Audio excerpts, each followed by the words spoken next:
Would this be a deal breaker for you? Would it be worth it for you to take this at a lot of thousands of dollars?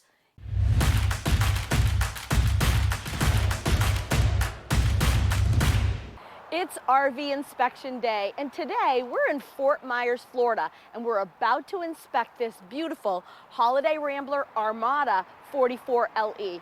Now stick around. We don't know what we're gonna find, and neither do you, but we're going to update you at lunch and the end of the day. All right, first glimpse, Armada 44 LE. Beautiful rig, tag axle. Already have a couple of problems that Laurel's just aiming at, those two little Girard awning.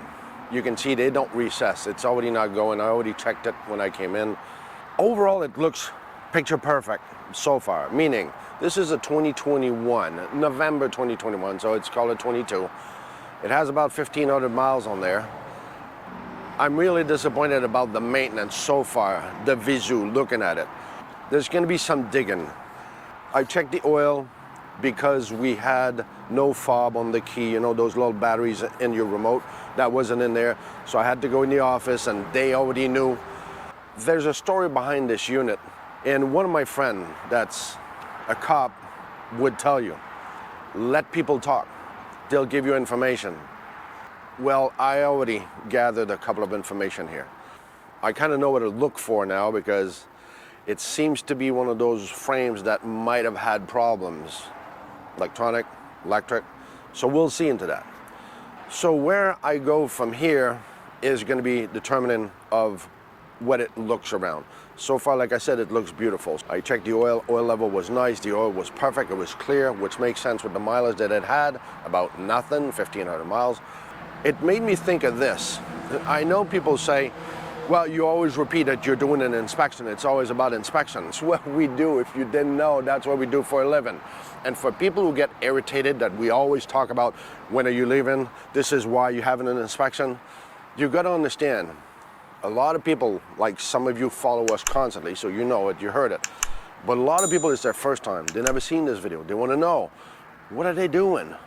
Repetition equals reality. Same as a view. If you buy something and you don't have an inspection, reality is going to check in at one point. So that's my point about inspection. And please, people, I want you to think about this. When you go shopping for an RV, I want you to think about this. It's not because you're nice to the people, management or salespeople, or it's not because you're creating a relationship that you're making a good friend, that they're going to entitle you to have and become an owner of an RV. That's not how it works. They just get you approved on finance and here it is. They have nothing to do. They're not making you a favor by approving you on finance. I know a lot of people go there and they think, well, if I can get approved, yeah, we'll get this one. Okay, so you cannot bow down to their demands. This is your rig, this is your money, this is your investment.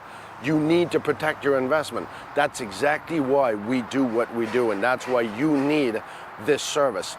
And yes, we self-promote ourselves because we are Blue Ox Inspection. That's what we do for a living. All right, so we'll catch up at lunchtime to see what this beast is gonna deliver for information. Meanwhile, well, let's go see what Laurel has at lunchtime. So come on in, let's see my first glimpse and also the stow and go. So with my first glimpse, I really haven't found anything. Everything's really closed up. And as you can see, my stow and go, it's a tight squeeze to come through here. I can get to my sink and my microwave, but I will say the fridge is definitely one of those things where you have to be careful or you will hit the door of the half bath. Now I can open the half bath, but it's going to be a tight squeeze to get in there. I can probably do it, but I wouldn't want to scratch my refrigerator. So I would definitely want to put something there to protect it. I can climb through, get to my bed. It's definitely going to be a hard climb. But this is your stow and go on the Armada 44 LE. Now, all right, lunchtime recap.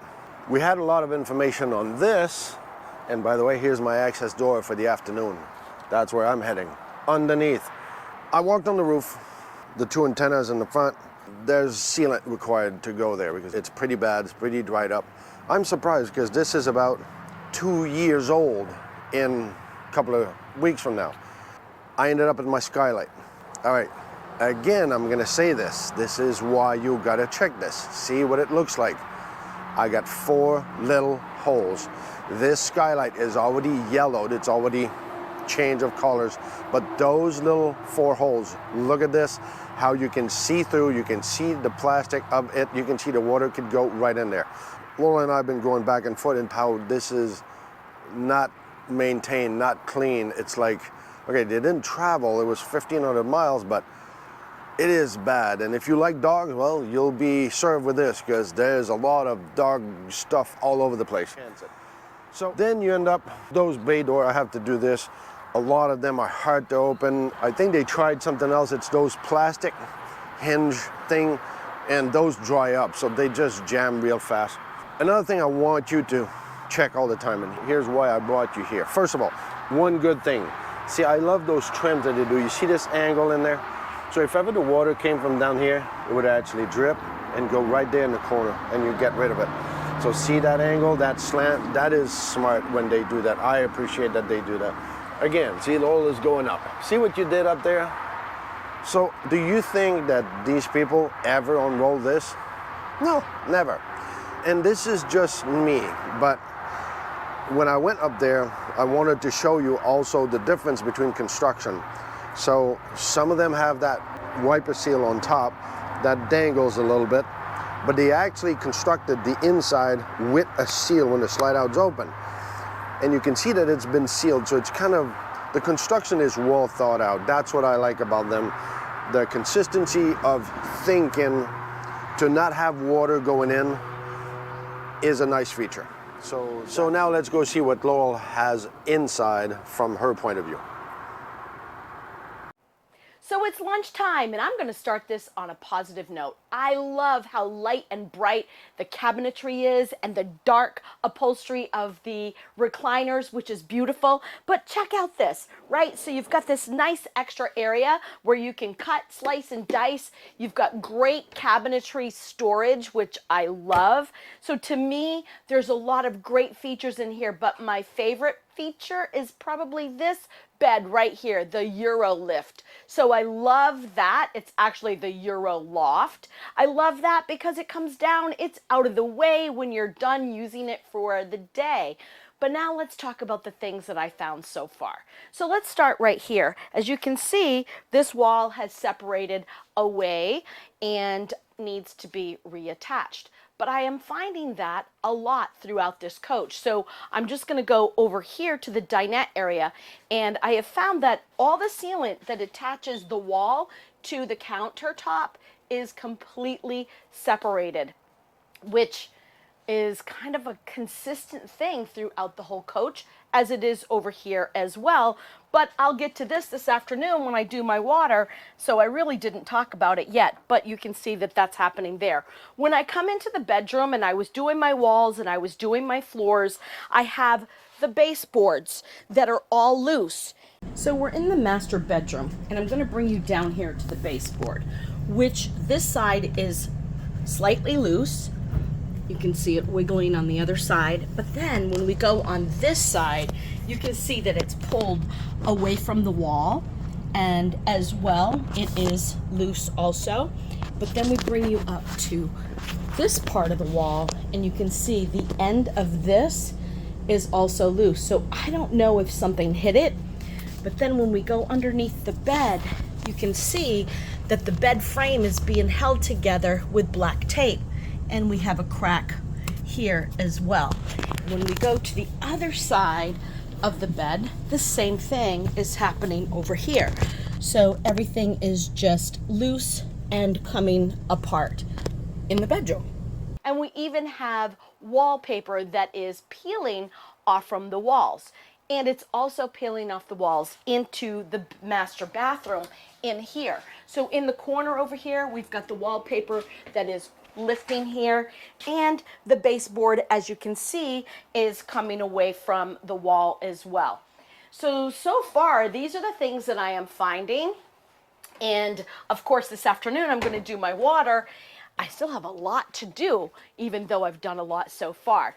The floors are beautiful. The radiant floors are working great, which is a good thing. Stick around. We're going to see you at the end of the day, but in the meantime, if you enjoy our videos, give us that thumbs up, leave us a comment. If you don't know what to comment, just put C4BO and make sure to hit that subscribe button. See you at the end of the day. All right, lunchtime recap. Late lunch. We've been procrastinating. So I forgot to say this morning, those two awnings, and you can see it right there. You see how it doesn't slide in the molded part of it? So both the awnings are not going in. And when they came out, I thought they were going to go out here. I don't think they've used it too much. They were probably afraid of it. So that was one thing that I forgot to mention. And now I'm going to go in there. So here I have dangling wires. And this is an interesting one because this actually says safety neutral. Oh, but it's okay. It must be just like in the car, they leave wire. Okay, well, I think there's been an electrical problem in this unit, so that might be the problem. So another thing that I want you to watch when you go shopping for something and you look at something, here's a telltale. When you end up in an electrical bay and you see all those protectors on the bus bar all unwrapped, and you heard that somebody said that, wow, there might have been an electrical problem here. When somebody is doing this like this all the time and it's always open and ready to test, from here to the other side, the battery bay, let's go into battery bay. Let's go over there. So same here with this battery bay. These are your house battery. Same thing, see? Nothing is hooked up. Everything is out at large and nothing's going on. So another thing I want you to look when you shop a unit, open those batteries. Try to see if there's water in there. Oh, there's not much humidity left in there, huh? So that shows you that these people didn't maintain their rig. So that's another in for you. Here's a negotiating power. Here's something we gotta look for. I've got this major problem here as water's coming out of the spigot. So you know there's a check valve in the back of that. And as you can tell here, look at those 3 screws, little details that you can look at. But you can see now that somebody has been taking this part, try to go behind there. So it's already been visited. So you know there's an issue there. So the accumulation of all those things, and for instance, a little detail, but this is broken. And these doors, all these doors are hard to close and open. And I understand they go cheaper and cheaper, but this is actually plastic. Listen to this. This is plastic. It's cheap. So Laurel will give us the longer version inside. So it's the end of the day, and the only thing that I found so far is this. So, you know, I found a crack in the bathroom in the cabinet, and also in the shower. You know that teak wood seat? All the varnish is off. It's like it's been used for 20 years. Couple of dents, one that's in the dishwasher and another that is in the refrigerator right here. No big deal, right? Here's the problem. We have found many little things, and our customers are not looking for a project at all whatsoever. They want something that's pristine, and they felt that this one was pristine, but it's not. Just little things like filth. This thing is filthy. It is full of dog hair. No matter what I lift, actually, come on in. I'm going to show you this. So I'm in here, I'm doing my doors, and I open up this door, and I'm like, you know what? I think I could make a wig or a rug. This is the kind of dog hair that I'm finding everywhere. It's on top of all of the trim. Now, can it be cleaned? Of course it can be cleaned, but they would rather walk in here to a fairly clean rig. It's one thing when you're coming into your own dog hair and your own filth, but when you're walking into somebody else's filth, it's not so pleasant. So anyways, we did Skype with our customers, and we wanted to show them what we had found so far. As usual, we hate making that phone call, but we made it because we felt they needed to know so that they could make a decision. But we continued on our inspection. And so it's like sellers. If you're looking to sell your RV, You're looking to trade in your RV. You want to get a brand new RV. Wouldn't it be better for you to clean it and fix the little things that are loose, broken, that sort of thing, so that you get more money for your trade or for your sale? Maybe you're going to get less because someone's going to negotiate. In this situation, our customers don't want to have projects. And yes, the filth can be cleaned. It's a lot though. It's going to take a lot of elbow grease to clean this unit. Would this be a deal breaker for you? Would it be worth it for you to take this at a lot of thousands of dollars and do all the work yourself and clean it yourself? Because this is as is, right? It's used at a dealership. So I feel that it was an advantage for us to actually speak with them today. They were glad to be able to see all the nitty-gritty details that we showed them from them. From the outside to the inside, they saw all the little things that we were seeing, and they made the decision after we got off the Skype. They talked amongst each other and gave us a call back and said, it's a no-go. We're not interested in this unit at all, even if they offered $30,000 less. Remember, that can happen to you. In the comments below, would this be a deal breaker for you? So remember, and do never forget, it's not all about the destination. It's all about the journey.